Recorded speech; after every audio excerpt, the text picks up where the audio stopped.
উফ, ইমান যে গৰম পৰিছে নহয়নে বাৰু ফ্ৰেণ্ডছ।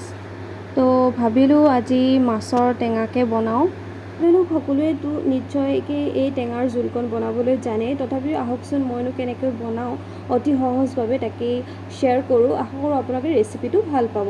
তো প্ৰথমতে মই মাছকেইটা ভালদৰে ফ্ৰাই কৰি লৈছিলোঁ, আৰু কাষত যে দেখিছে এইকেইটা হৈছে দাইলৰ বড়ি, মই দোকানৰ পৰা কিনি আনিছিলোঁ। তো দাইলৰ বড়িকেইটা অকণমান মই ফ্ৰাই কৰি লৈছিলোঁ। তাৰপাছত তেল গৰম হোৱাত মই ইয়াতে এড কৰি দিলোঁ সৰিয়হ গুটি কেইটামান। তাৰপিছত মই পিঁয়াজ কেইটামান দি দিলোঁ, আৰু এইখিনি অকণমান ৰঙচুৱা হোৱালৈকে ফ্ৰাই কৰি ল'ম।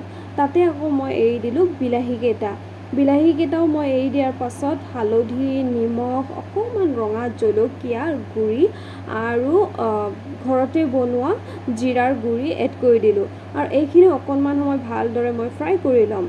এইখিনি যেতিয়া অকণমান ভালদৰে সিজি যাব ফ্ৰেণ্ডছ, তেতিয়াই মই পানী এড কৰি দিম, আৰু লগতে মই কেইটামান জলকীয়াও দি দিম, যাতে অকণমান তৰকাৰীখন অকণমান জ্বলাও হয় টেঙাও হয়।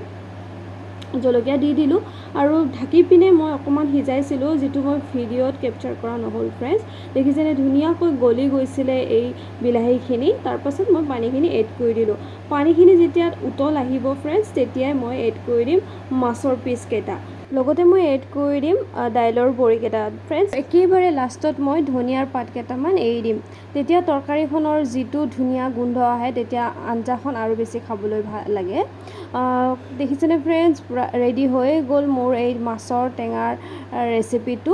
আপোনালোকে নিশ্চয় এবাৰ ট্ৰাই কৰি চাব। দেখিবলৈ ইমান বেছি ধুনীয়া হৈছে, লগতে খাবলৈও এই গৰমত টেঙাৰ জোলকণ সঁচাকৈ বিৰাট বেছি ভাল লাগে খাবলৈ, নহ'লেতো ভাতকেইটা খাবই নোৱাৰি ইমান গৰম। তো আশা কৰোঁ আপোনালোকে ভিডিঅ'টো চাই ভাল পালে। যদি ভাল পালে তেনেহ'লে প্লিজ লাইক, শ্বেয়াৰ আৰু ছাবস্ক্ৰাইব কৰিবলৈ নাপাহৰিব। আজিলৈ আহোঁ, ইমানেই, বাই বাই।